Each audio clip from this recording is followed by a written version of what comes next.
গত 18ই সেপ্টেম্বর ঢাকা বিশ্ববিদ্যালয়ের এক মানসিক ভারসাম্যহীন তরুণ তোফাজ্জল হোসেনকে ঘোরাঘুরি করতে দেখে ঢাকা বিশ্ববিদ্যালয়ের শিক্ষার্থীরা তাকে মোবাইল চোর হিসেবে সন্দেহ করে তাকে আটক করে এরপরে তাকে কয়েক দফায় তার উপরে মানসিক নির্যাতন করা হয়। এরপরে তাকে আসলে নিয়ে যাওয়া হয় ঢাকা বিশ্ববিদ্যালয়ে ফজলুল হক মুসলিম হলে।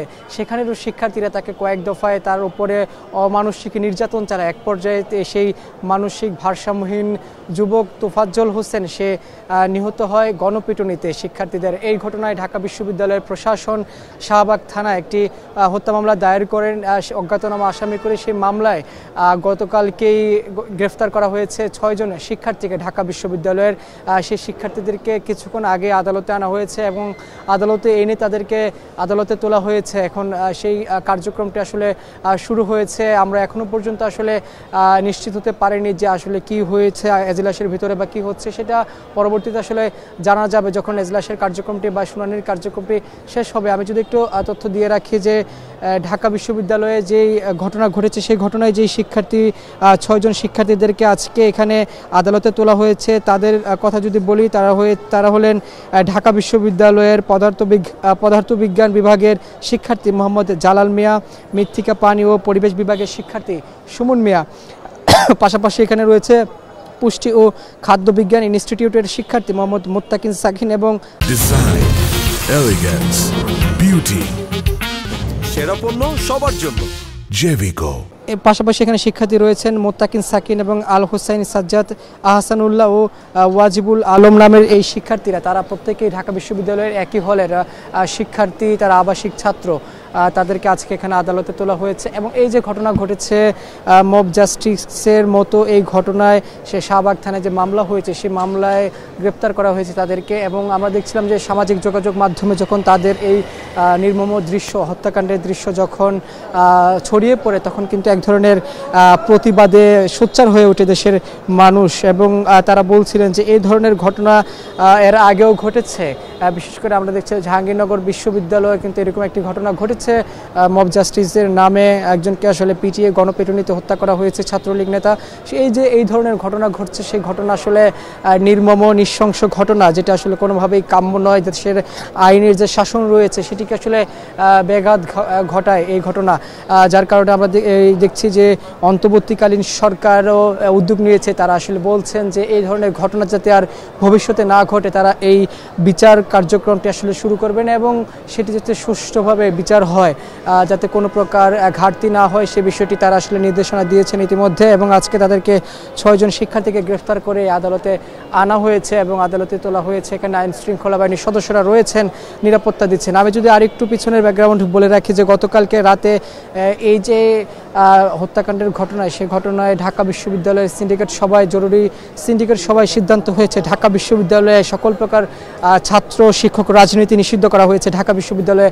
আমরা কিন্তু দেখছি যে গতকালকে ঢাকা বিশ্ববিদ্যালয়ের সিন্ডিকেট সভায় সিদ্ধান্ত হয়েছে এবং এই সিদ্ধান্তের যারা সাধারণ শিক্ষার্থী রয়েছেন তারা সাধুবাদ জানালেও যারা ছাত্র রাজনীতি করেন তারা কিন্তু বলছেন যে ঢাকা বিশ্ববিদ্যালয়ের মতো জায়গায় ছাত্র রাজনীতি বন্ধ করা আসলে ঠিক হয়নি, নিষিদ্ধ করা ঠিক হয়নি বলছেন এখানে যারা ছাত্র রাজনীতিবিদ রয়েছেন তারা বলছিলেন। এবং সাধারণ শিক্ষার্থীরা এই বিষয়টাকে সাধুবাদ জানিয়েছে, কারণ ঢাকা বিশ্ববিদ্যালয়ে ছাড়াও আমরা দেখছিলাম এর আগেও কিন্তু বুয়েটের শিক্ষার্থী আবরার হত্যাকাণ্ডের ঘটনাকে আসলে তুলনা করা হয়েছে, যে ঘটনায় এই যে বিচার বহির্ভূত হতে অর্থাৎ কোনো প্রকার দোষী সাব্যস্ত না করার আগে আসলে তাদেরকে আসলে গণপিটুনি দেওয়া হচ্ছে বা উত্তেজিত জনতা তাদেরকে আসলে গণপিটুনি দিয়ে তাদেরকে আহত করা হচ্ছে, কোথাও লাঞ্ছনা করা হচ্ছে, কোথাও নিহতের ঘটনা কিন্তু ঘটছে।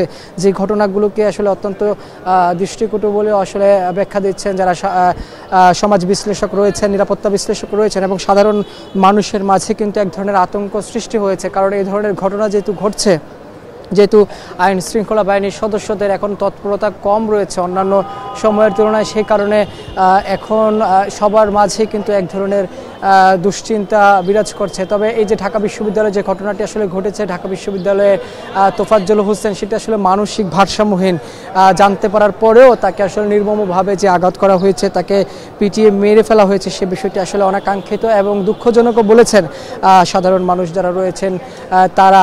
তবে এছাড়াও আমরা আসলে তথ্য পেয়েছি যে এই যে ঢাকা বিশ্ববিদ্যালয়ের এই শিক্ষার্থীরা যখন ভারসাম্যহীন এই যুবক তোফাজ্জল হোসেনকে মারধর করার এক পর্যায়ে তার পরিবারের কাছে কিন্তু 2 লক্ষ টাকাও দাবি করেছে, সে বিষয়টিও কিন্তু আমরা আসলে জেনেছি এবং জানার পরে আমরা দেখেছি যে এখানে ঢাকা বিশ্ববিদ্যালয়ের শিক্ষার্থীরা তাকে এক দফা মারধর করার পর তাকে আসলে যে ফজলুল হক হলের যে খাবার বা ডাইনিংয়ের খাবার রয়েছে সেটি আসলে খাওয়ার পরেও আবারও আরেক দফায় আসলে তাকে পিটানো হয়। এক পর্যায়ে সে আসলে মৃত্যুর কোলে ঢলে পড়ে আমরা এমনটাই আসলে দেখছি। সেই ঘটনায় মামলা হয়েছে শাহবাগ থানায়, বিশ্ববিদ্যালয়ের প্রশাসন নিজেরাই আসলে মামলা করেছেন। সেই মামলায় গতকালকে গ্রেপ্তার হয়েছে 6 জন শিক্ষার্থী একই হলের, তাদেরকে আজকে এই আদালতে আনা হয়েছে, আদালতে তোলা হয়েছে। এখন তাদের কার্যক্রমটি, বিচারের যে কার্যক্রমটি শুরু হয়েছে ইতিমধ্যে আমরা জানতে পেরেছি। তবে যতক্ষণ না পর্যন্ত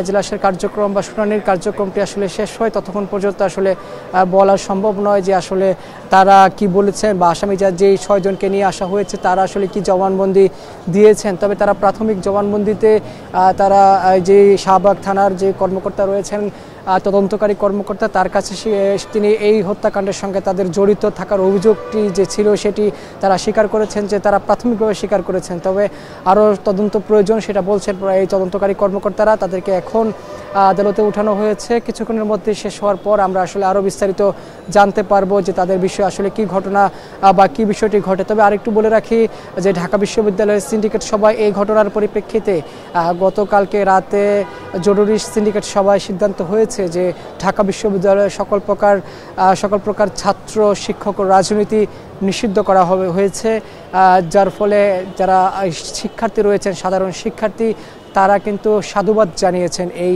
সিদ্ধান্তকে। তবে যারা ছাত্র রাজনীতি করেন তারা বলছেন যে ছাত্র রাজনীতি করা নিষিদ্ধ করা আসলে ঠিক হয়নি। তবে সামাজিক বিশ্লেষক বা নিরাপত্তা বিশ্লেষক বলি বা অপরাধ বিশ্লেষক বলি, তারা সকলেই বলছে যে এই ধরনের হত্যাকাণ্ড আসলে কোনোভাবেই কাম্য নয়। যেহেতু দেশে বিচার ব্যবস্থা রয়েছে, আইন শৃঙ্খলা বাহিনীর সদস্যরা রয়েছেন, আইন যাতে নিজের হাতে তুলে না নেওয়া হয় সে বিষয়টি আসলে নিশ্চিত করতে হবে। তবে আমরা দেখছিলাম যে দুপুর নাগাদ পুলিশ সদর দপ্তর থেকে জানানো হয়েছে যে কেউ যদি আইন তাদের নিজের হাতে তুলে নেওয়া হয় তাদেরকে কঠোর শাস্তির আওতায় আনা হবে বলেও আসলে নির্দেশনা দিয়েছে আমরা পুলিশ সদর দপ্তরের বিজ্ঞপ্তিতে জানতে পেরেছি। এবং যারা বিশ্লেষক রয়েছেন বা আইনজীবী যারা রয়েছেন তারা বলছেন যে এই ধরনের ঘটনায় যদি সুষ্ঠু বিচার হয় তাহলে পরবর্তীতে ভবিষ্যতে আর এই ধরনের বিচার বহির্ভূত হত্যাকাণ্ড আসলে হবে না, এমনটাই আসলে বলছেন যারা আইনজীবী রয়েছেন তারা। তবে এখন যেহেতু তাদের শুনানির কার্যক্রমটি চলছে সে বিষয়টি আরও বিস্তারিত পরবর্তীতে জানা যাবে। এই ছিল সিএমএম আদালত থেকে আমার কাছে সবশেষ খবর।